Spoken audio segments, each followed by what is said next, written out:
But without further ado, I want to introduce our speakers today. And we have Dr. Jeff Waxman, who is a urologist at Baylor Scott & White. And he is also one of the co-founders of Living Well Aware. Other co-founders sitting right here, Patsy Sulak. And we are so blessed to have them tonight, and thank you, thank you. And then we have Dr. Tammy Hebert, that's a physical therapist at Baylor Scott & White, and these guys are going to do tag team tonight, so you're getting double. And they'll have a great presentation tonight. And I think, Tammy, you're going to kick us off, is that right? That's right. Okay, well, it's all yours. Okay. So first off, thank you all for being here tonight. This is awesome. So glad to see everybody here. Our topic tonight is aging in a healthy way, aging well.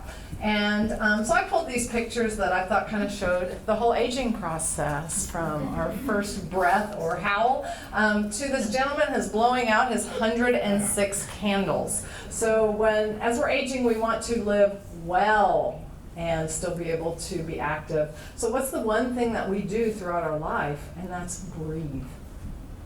So think about it. When was the last time you thought about the breath you were taking? So I'm going to spend quite a bit of time tonight going over breathing because we forget how. We remember really early, we know it, and we kind of keep it until they put us in desks at school and tell us to sit still.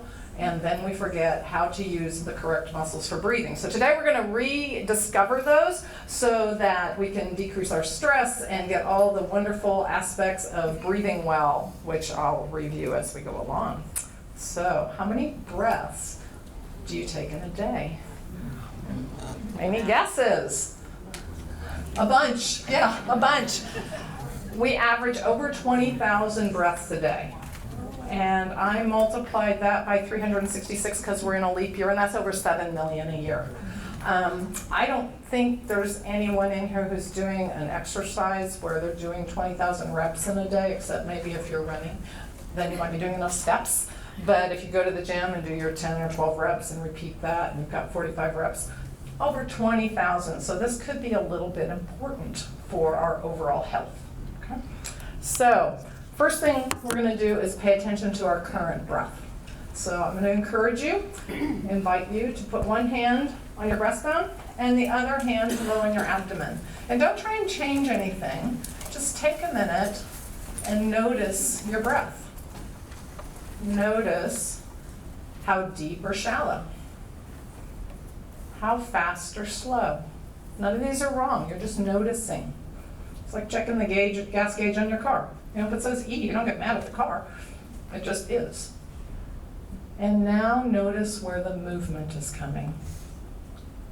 Is there more movement under your top hand or under your lower hand? And is that movement up and down or in and out or side to side?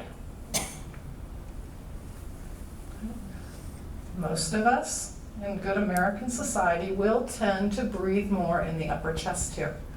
We tend to get more movement in the upper hand if we're not thinking about it, and it tends to be an up and down movement. If that's the case, you are using neck and shoulder muscles to breathe. Doesn't help us with our neck and shoulder issues, and it doesn't allow us to get a good breath. We can make ourselves stressed. Think about what happens when you're stressed and how you breathe. We start breathing shallow, and we breathe up here. So if we're breathing up here, there can be absolutely nothing wrong, but we're sending messages to our brain that says, hey, you better be stressed, and then our brain will find something to be stressed about, okay? And there's enough in our society, we don't need to do that. So we're going to change that tonight. We're going to start working toward being more aware of breathing and find a breath that is more efficient. So here's your opportunity to try something new, or actually something old, something you did a few years ago. I want you to intentionally exhale and then breathe into your abdomen. And then exhale again. So like this little rabbit here, I'm just breathing in and out. And that hand on your sternum, on your breastbone here, is quiet. Relaxed. Tell your neck to relax. It doesn't need to help you breathe right now. Just breathe into your stomach. So as you breathe low here, that is a diaphragmatic breath. That breath tells your brain that life is good. Let's calm things down. This is the most efficient breath, actually, if you're lying down or fully supported. You're not lying down right now. You're somewhat supported, so I got to show you another breath, okay? This is one I call the umbrella breath. So you're going to put your hand back on your chest again, and that hand's going to stay fairly quiet, and I want you to exhale and think of your lower ribs and abdomen being the lower part of the umbrella. As you exhale, that closes. And then, when you're ready, let it open up to inhale. And then, when you're ready, close it again. And let it open up. So an umbrella breath is the most efficient breath when we're upright, when we're moving. You're not going to do it all the time. I know that. But we start being aware of it and we do it more often. Okay. So let's look at a little bit of what's happening with these. Here's the diaphragm. The diaphragm sits at our lower ribs here and goes through us this way. It's domed. It's the size of a large pizza in there. Okay. When you take a breath in, that dome flattens. So that's what pulls the air in. If you're using the diaphragm, that's why as you breathe in, your abdomen will go out if everything's relaxed. And then as you exhale, that dome goes back up, and all of your, I call it spaghetti, your guts, all that, comes back in. So it's in and out. Now the wonderful thing about the diaphragm that I know I didn't learn in school, but I've learned it now, is if you can see those, I understand I have a pointer here, let's see if I can get it. Coming down from the bottom of the diaphragm here are slips of muscle, okay? Those slips of muscle come down all along your low back, your lumbar spine. So they actually help support your low back. So by breathing with the diaphragm, not only are we taking stress off of the neck, we're giving support to the low back. So just by changing our breathing, we've already talked about decreasing our stress response, and now we've relaxed the neck and strengthened the back. The diaphragm is about as deep core muscle as you can get. It's really in the center of us. So when you switch from a belly breath or diaphragmatic breath to an umbrella breath, you're still using the diaphragm. So we get all the good stuff with the diaphragm, and we add in an abdominal muscle. There are 4 layers of abdominal muscles. Okay, we've got that 6-pack. Okay. It might look good, but it doesn't help us near as much as we seem to think it should. So don't worry about it. I keep mine hidden. Okay? Keep it packed very closely. Then we have the transverse abdomen, or the obliques you may have heard of. But the one we're really concerned about is the deepest one, the 4th one, the one that's most on the inside. That's the transverse abdominis. It wraps around from the back all the way across to the front. It is our own back brace. It's the best back brace we could have. Okay? It's dynamic, it moves with us, and when you're doing that umbrella breath, you're automatically using it. So every breath you take as an umbrella breath is an abdominal exercise. So you want to do a few hundred of those instead of crunches right now? Okay? But keep breathing. Keep breathing. It really helps living well. Okay? Please. Okay. So we have the 2 breaths, the pure belly diaphragmatic breath and the transverse abdominis breath. So we're going to play with this now, because how we posture ourselves, I like to call it alignment instead of posture. Posture to me sounds too stiff. Okay? We'll call it alignment. How we align ourselves can affect how well we can engage the transverse abdominis. So I'm going to invite you to scoot from the back of your chair a little bit.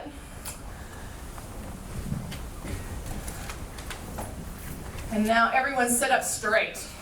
There was someone in your life who put that little thing in your head that said, sit up straight, sit tall. Okay? Now stay that way. Okay? My dad's a Marine, told me to stand up straight. Now, keeping that alignment, do an umbrella breath. Oh, I see a lot of chests rising here. It doesn't work here. Okay, this is too straight. This is like the diagram on the right. You're up too straight. That's not efficient. So now, let your ribs settle down on your abdominals a little bit. Find that umbrella breath. A little easier there? Now, my dad's a Marine. I'm not allowed to slouch. So I don't want to be slouchy, but in my world, this felt like it was straight. I came to here and get an umbrella breath, and I don't want to be slouchy, but I feel a little slouchy. If you're paying attention to your breath, you won't get slouchy. Actually slouch just a little bit. You don't have to go far. And then try an umbrella breath. Yeah, it doesn't work, does it? It doesn't work as well. So, I love the umbrella breath. Not only am I doing abdominal exercise with every umbrella breath I take, but now it's telling me when I have my spine lined up. So I'm using the diaphragm and supporting the spine, relaxing the neck. I'm relaxing my mind. And now I've got everything in line. The umbrella breath tells me if I have my back in line. Kind of a neat little breath to hang around with. So I think of it like this. Our pelvis is oval, and our ribs are oval. And when we line those up, one on top of the other, like we're plugging in that transverse abdominis. Right? But if I take that plug and I try and connect it on an angle, either because I'm too straight or too bent, I can't power it up. So it's just a way to think of it. So we want to be stacked. That's sitting, that's standing. And you'll know if those are in line because you'll be able to get what kind of breath? Yeah. So, let's look at why I should think about how I breathe. First off, it calms the nervous system. I've mentioned that. The pure diaphragmatic belly breath is that kind of calm, like I'm going to go to sleep calm. So you can count your breaths instead of your sheep, okay? Just pure abdominal breath. An umbrella breath sets my mind to be calm but alert. So even though the hurricane may be happening around me and people are calling my name and everything's got to do this, got to do that, if I'm umbrella breathing, my nervous system is set up not to get stressed about it, but to be able to be calm, observe, and make decisions rather than just react. Kind of a nice thing. And I don't need a prescription for it. Breathing using the diaphragm, either way, helps our gastrointestinal, our gut function. All right, first off, think when you're stressed, how well do your innards work? Not really. Everything wants to shut down. So we have things calmer, things work better. It also works because with every breath you take with your diaphragm, you're basically massaging your guts. They like to move and wiggle. So just with your breathing, you're helping them out. When you're breathing with your diaphragm, your pelvic floor works in synchrony with it. And so we've got pelvic floor support going on. Always want to strengthen your pelvic floor. It helps circulation.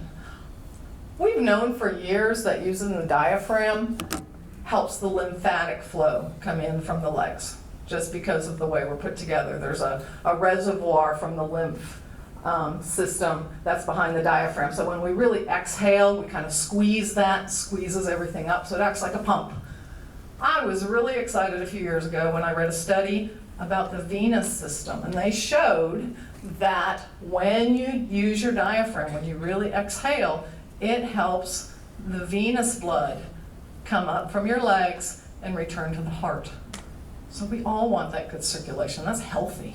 We don't want things stagnating in our lower bodies. So I've alluded to the back and neck health. We're supporting the back and relaxing the neck. Good things. All from breathing. And you're going to do it anyway, I hope. Continue, please. It also helps balance. So if I'm breathing and I have this umbrella breath going, each breath I take, if I could get a drone and go over me, each breath I take, I'm staying over my feet. Okay? If I'm breathing up here in the upper chest, every breath I take is throwing my balance off. So not only do I not have the muscle support here to catch my balance, I'm actually pushing myself over with every breath. So for efficient breathing, you want to abdominally breathe, so just that nice abdominal breath when you're fully supported and at rest. So kick back in your recliner, going to sleep. You want to umbrella breathe if you're upright or moving. So if I'm doing exercises lying down, umbrella breathing is my choice. So here's my invitation to you. Practice. I think of this as kind of upgrading our software. You know how periodically you got to do that on your computer. So I would encourage you, lying down, spend 2 minutes, twice a day, doing abdominal breathing, and 2 minutes doing umbrella breathing. So we learn these muscles. We learn how to do it. And then intermittently throughout the day, monitor and correct. I literally do this between each patient when I'm working. I have to go through a door and call their name. Several of you have been there. And I've learned to just hesitate as I hit that door and go, how you breathing? And there are days. Okay? Like, oh yeah, good job, Tammy, you noticed. Okay, Mrs. Whoever. Okay. So don't beat yourself up. You're not going to do it all the time. But start getting in a habit. If you walk, if you run, if you swim, any of your exercises, it's a great time to just key in. How am I breathing? Use that umbrella breath, and it will start to become habit. And remember, every umbrella breath you take, you're getting your abdominals stronger. So I want all of us to be healthy. I don't know how many of you can see this, but this gentleman is blowing out his candles for his 106th birthday. Let's live healthy and live well. Some of you got some handouts from the CDC website. If you didn't, there's more up here. On there are a 30-second sit-to-stand test that you can do at home. There is also a 4-stage balance test that you can do at home. Make sure you stay safe with these. Have something to hold on to. But these are a way that you can self-assess, where are you? And just like the breathing, don't beat yourself up. You go, this is where I am. And if you want to get better, you start working on it. You start practicing. And it's the consistency of making small changes that'll make it better. Now there are some norms on there. Just because it says you can do a 30-second sit to stand, you know, you can do 14 at your age, whatever it is. I'm pulling numbers. That doesn't have to limit you. That's just an average that the CDC has developed looking at a lot of people. I challenge you, wherever you are, you can do better. That was fantastic, Tammy. Yeah. But I want to put my hand on, I can't do that and talk at the same time, so. Just keep breathing. Just keep breathing. Breathing is good. For those of you who don't know me, I'm Jeff Waxman. I'm a urologist at Scott & White. More commonly, I'm known as Patsy Shulock's husband. And that's okay. And we're going to continue our talk on healthy aging. In April of 2008, when we were a little bit younger, we decided to start pursuing the journey of wellness, learning exactly what strategies, what lifestyle would be available to us if we lived in healthy ways. And what did that mean? How did you have to eat? How did you have to move? What were the other keys, the secret sauce to living well? And over the years, we've learned so much, but you know what? We're just getting started. We love the feeling of living healthy, of thinking clearly, of being able to do whatever we want to do on the spur of the moment. We feel limitless, and that's the exciting part. And so I encourage you all to perhaps listen to some of the suggestions I'm going to make. For those of you who are already doing these things, well, keep doing what you're doing. And I am now 65 years old, and I don't feel 65 at all. It's just a number. I mean, I feel maybe 55, maybe 45. My wife sometimes tells me I act like I'm 25. And in the year 2055, when I turn 100, Sherry has asked me to come back to that iteration of Living Well and Bell. So I'll be back here then to tell you what it's like when I'm 100 and whether or not these things actually work. I think they do. But you know, when we look at aging well, one useful question to ask is, who's doing it already? Where in the world are people living really long, full, vibrant lives? Because if it's already being done, I want what they have. In our family, we're into R&D. Do you know what R&D means? What? Research and development? No! Rip off and duplicate. And it turns out, in the world, there are several areas which have been nicknamed the blue zones. Areas in the world where people are living into their 100s in far greater proportions than anywhere else. And these areas have been investigated. What makes this area so successful? Why are these people living the way they are? How did they do it? And what we've been able to distill is the fact that there are probably about 9 things these areas have in common. So I'm going to share these with you, and you can think about these as I talk about them and wonder to yourself, how can I possibly integrate this suggestion into my life?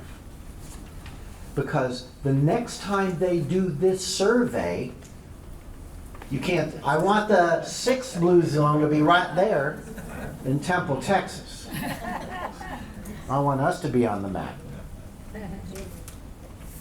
So what are these suggestions? Here's the first one. These people move. Now, they don't necessarily all go to the gym. There's an island called Sardinia off the coast of Italy. Those folks live up in the mountains. They're shepherds. They are walking through their village to their flock. They live in multi-story homes. They're climbing up the stairs. In Okinawa, Japan, the ladies sit on the floor. And then they get up. And then they sit down. And they get up. Multiple times a day. They find ways to integrate movement into their lives without necessarily having to go to the gym. So, as you think about this, find efficient or find ways to move. When you go to the HEB, don't park so close. Find a friend and start an exercise routine. For Patsy and I, you know, we're physicians at Scott & White. I spend a lot of time standing in the operating room. I can't go out there and tend to my goats and sheep. The rest of the time, I'm often at a computer. So for me, exercise has to be done in another form, and I go to the gym. In fact, I go to the gym regularly. I invest in my wellness. It is a passion because I've learned that when I spend my time exercising, I come out feeling happier. I think more clearly. Whatever life throws at me, I'm in a better position to handle it. In fact, I was sharing with Larry earlier, this weekend, I slipped and fell. But I caught myself. And there were no bruises. I got my shirt dirty, and that's it. But had I not been in shape, that fall could have led to an injury. I could have broken a bone.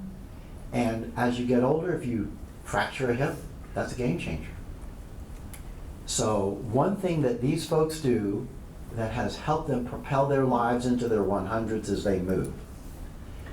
Now, some of you may be thinking, well, you know, gosh, Dr. Waxman, I'm a little old. It's too old to start an exercise regimen. I have an answer for you. It has to do with something that they have in the field that the cows lay down. She holds the world record for the 100-meter dash. Now, Julia Hurricane Hawkins is hitting the track here in Albuquerque for the Senior Games to defend and maybe even break her own record. Here's News 13's Francesca Washington. 2 races in 2 days.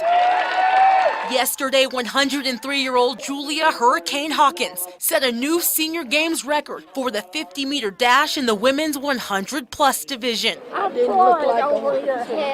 The former teacher is used to setting records. Good job. 2 years ago, she became a world record holder for her age group in the 100 meters after finishing just under 40 seconds.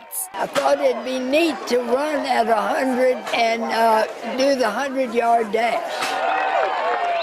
Hawkins started running at 101. Her family says she was always active, but never an athlete. I call her a little old lady in tennis shoes. Today, she finished the 100 in a little more than 46 seconds.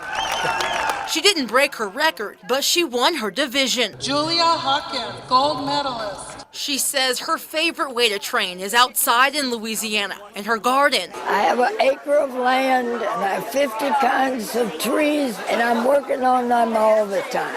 And even though she's known as Hurricane Hawkins, she's been tossing around a new nickname. I like the flower lady better. Hawkins says running is what's kept her mind and body sharp. And every time she steps on the track, she has one goal in mind. I hope I'm inspiring them to be healthy and to realize you can still be doing it at this kind of an age. And with another Senior Games under her belt, she has no plans of slowing down anytime soon. Every day when you're 103 is a miracle. Francesca Washington, KRQE News 13. Before getting into running, Hawkins says she competed in biking in the Senior Olympics, but she was only 100 back then. Is that amazing? She started running at 101. So don't tell me it's never too late. Now, I don't know if all of you know what planks are, but again, as I was mentioning, Patsy and I work out regularly. And some of the doctors and nurses, every single one of them is younger than me, said, you know, we're having a little contest up here in the recovery room. We're going to do planks, and we want to see who can hold a plank the longest. Any interest in that? Now, I'm not very competitive. What's a plank? Let me show you what a plank is, the way they do it. Let's see. It's almost like part of a push-up. You get down on your forearms, and you straighten out your abdomen, and you hold this position as long as you can. So, as I said, I'm not that competitive. Who won? I won. You may not be able to see it, but my card says 7.5 minutes. And I beat the reigning champion, Christy, over there on the left, only 7 minutes and 15 seconds. And I think I'm twice as old as she is. But the point is, they move and I move. Find a way to exercise that you enjoy, find a trainer, find a partner, whatever way you do it, find a way to move. So that was the first of the Blue Zone's commonalities. Now, they all eat mindfully. What does that mean? Well, I love the way they do it in Okinawa. They have a saying called hara hachi bu. This was invented by Confucius several thousand years ago, and they use it as a prayer at the beginning of their meals to remind themselves that they are going to stop eating when they are 80% full. They limit what they eat. In America, we are so used to shoveling food, and I'm no different than so many others. we keep eating and keep eating, but the messages our stomach sends to our brain that we've had enough, it takes some time. But if you eat slowly, mindfully, and not only that, they start off by using small plates so that they're not going to engorge and eat huge portions. Furthermore, they put their food on the kitchen counter and put their plates there and get their food, and then they bring it to the table and that's all they eat. They don't bring a bowl full of potato salad and French fries and just plop on the table and everyone just kind of grazes mindlessly without even thinking and talking and thinking and eating. That's not how they do it. They eat mindfully. They choose how much they eat. Not only that, they choose what they eat. And this varies, of course, across the world. Those in Sardinia, as in many other places, they eat grass-fed beef, not genetically modified corn-fed beef. The grass-fed beef has a different constituent of omega fatty acids. They're getting more healthy nutrients into their body. And they limit how much they eat, and they largely eat plants, what we call plant slant. They eat colorful, fresh fruits and vegetables. They don't eat processed food. They don't stop at McDonald's every day. And in fact, in our household, we look at the ingredients before we buy it at the grocery store. If we can't pronounce the names on the package, then we don't buy it. We eat largely plants, mostly fish, occasionally steak, but we watch what we eat and how much we eat and when we eat. So the second key is to eat mindfully. Avoid processed foods as much as possible. The Seventh-day Adventists in Loma Linda, California, use this biblical passage from Genesis, and it guides what they eat, which again is mainly a plant-based diet. Yes, in the United States, there is one blue zone, a Seventh-day Adventist community in Loma Linda, California. The third commonality, fruit of the vine. Yes, they do enjoy their glass of wine in every one of the blue zones except Loma Linda. And they enjoy their glass of wine, but all things in moderation. Maybe one glass every day. Patsy and I, we love a glass of wine, but we limit our intake of alcohol to perhaps once, twice a week. One of the big problems in this country is how easy and socially acceptable drinking alcohol has become. And we don't realize how much we're taking in, and it leads to a host of issues that I don't have time to discuss today, but one of the leading causes of death has to do with consumption of alcohol and the effects that that causes. So fruit of the vine is fine, all things in moderation. And if you think that you may be drinking too much, I suggest strongly that you seek some help, because regulating this could give you added years to your life. The next common feature, a purpose. We, in our family, are fond of having a mission statement, a statement of purpose. Why are you here? Mine, I am a peak performer who creates transformation through empowerment, connection, serenity, and joy. And I hope I'm empowering you tonight.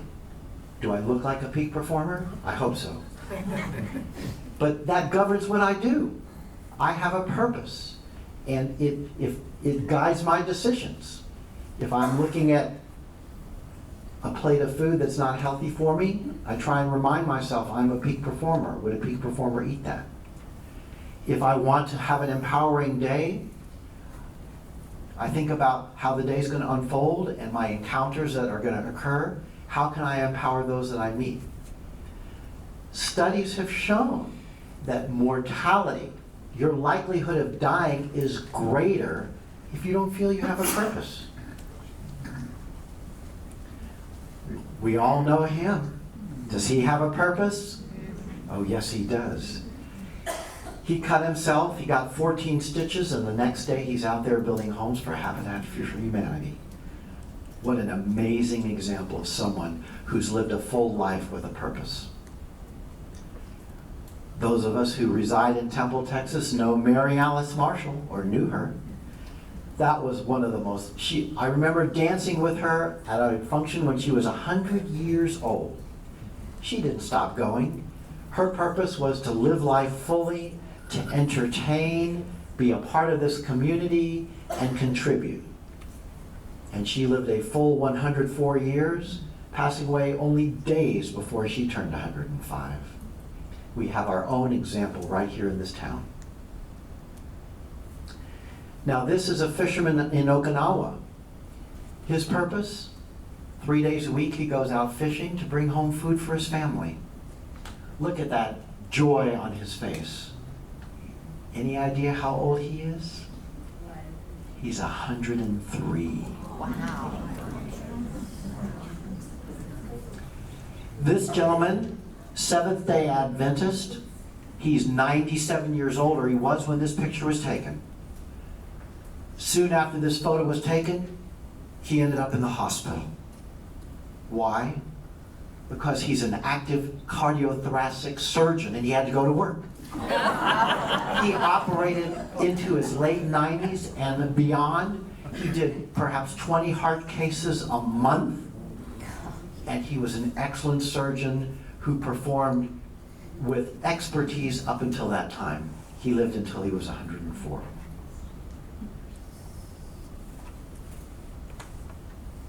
The next common feature, downshifting, taking time to relax. It varies from blue zone to blue zone. I like to put it as savor the Sabbath.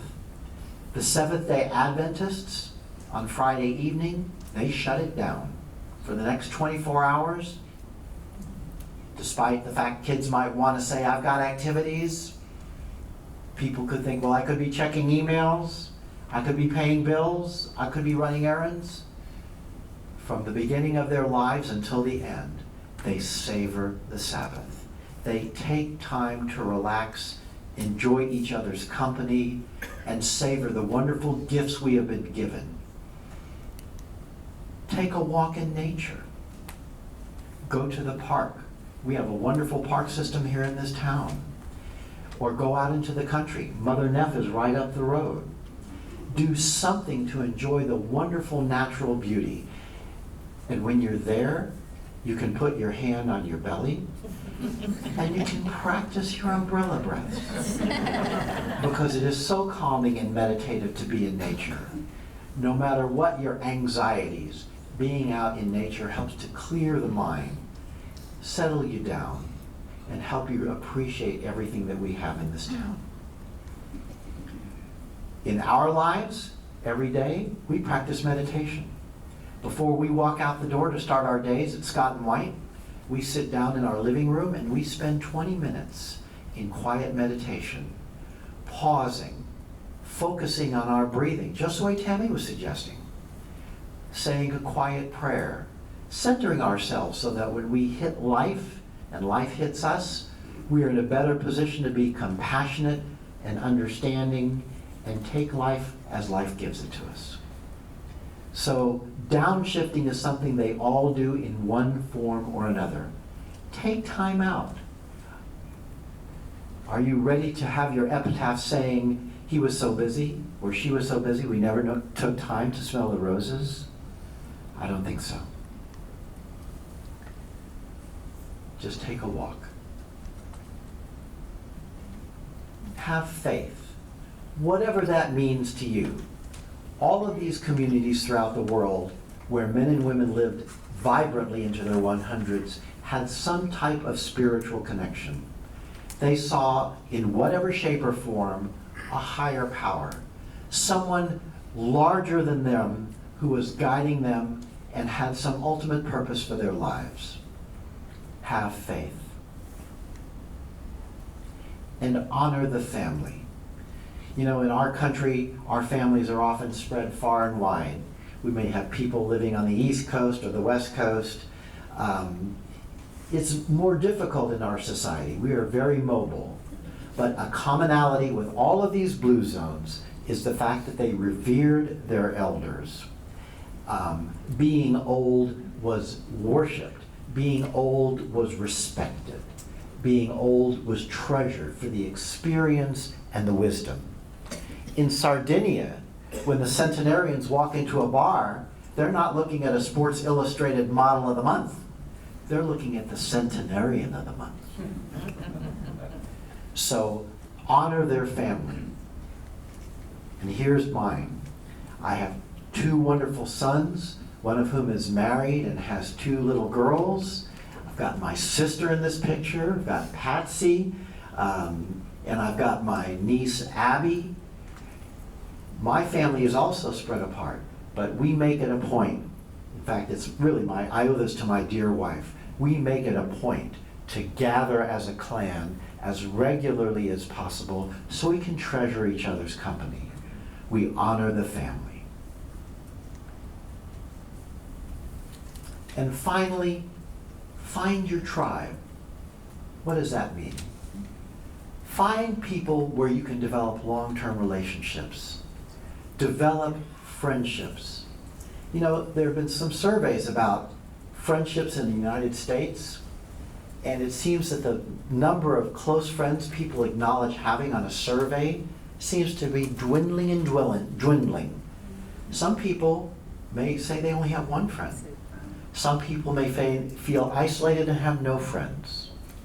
But what I'm here to tell you is the evidence shows us the larger your circle of friends, the more you are likely to live a longer, healthier life. Believe it or not, it has been proven. This is a shot from a group of ladies in Okinawa, Japan. These ladies get together regularly. Their average age is 102.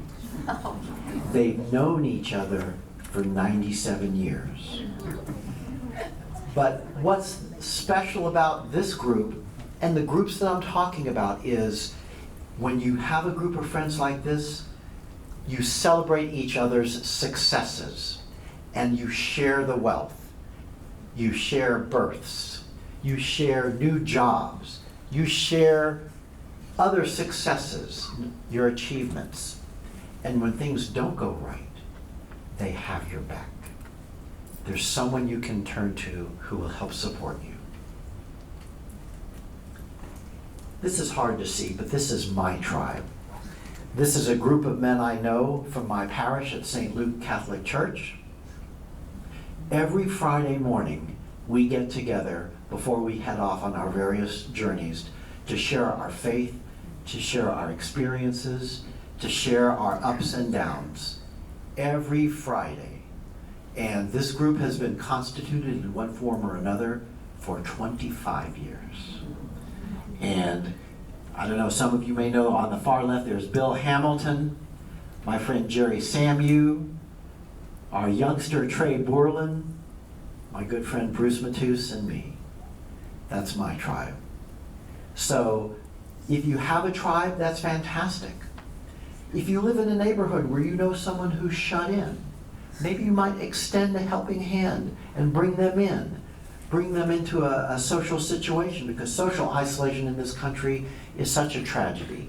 And not only is it sad, in my opinion, that people are not engaging with each other, it actually can affect your lifespan. This is Patsy's tribe, Altrusa International Temple. I'm sure some of you recognize all those ladies up there. This is an international group all over the world. But one of the very strongest clubs is right here in Temple, Texas. They do such good in the community and beyond. And if you don't know much about it, Patsy can talk to you later. She's always looking to recruit new members. So find your tribe. So in summary, we all need to be living well aware. Patsy has written a book about the 11 essential elements to living healthy and happy lives. What I've just touched on are some of them. like make movement mandatory, and critique caloric consumption, seek and secure support. We will be delving into all of this in much more detail if you're interested, with a whole day devoted to spring cleaning your wellness routine, giving you much more information, practical suggestions, tools, so that if you want to live a healthier, happier, fuller, more vibrant life, you are capable of doing that. And if you want, I'll teach you how to hold a plank for 7.5 minutes. Because in modern days, our healthcare system has done wonders for increasing the lifespan. We can give you drugs, we can do surgeries, but what about the quality of your life? What I'm interested in is having you live a long health span. And you notice, I'm not saying there's a magic pill. I'm not here pushing supplements. I want you to look around in your community and at your life how you can live well aware and actually stay out of the doctor's office. Because we're there to treat you when you're sick. But I want you to live well. Not only that, well, Patty, you want to talk about Dana? If anybody's interested, we have a larger room at the CAC next Friday, and I know we have a lot of couples in here, so if one person signs up, they can bring a family member or friend free. So if you have any questions, we've got a few brochures up there. So, because we're going to spend 7 hours talking about this on Friday at the CAC. And you want to mention this one? Oh, for women who want 5 days of this, join me in Santa Fe. 5 days of healthy eating, Santa Fe Cooking School at La Posada Resort. We did it last year, had some amazing outcomes and a wonderful time. A cute yoga instructor every day. But anyway, if you have any questions about that, let me know. We had such fun. We're going to do it again this year. And Julie Ruiz with Love Group Travel is handling everything. Thank you all so much for coming. I really have to honor each and every one of you. You all are very interested in your health. It's quite obvious. And I appreciate the fact that you came out here on a Tuesday night to hear Tammy and I. Thanks again. Q&A.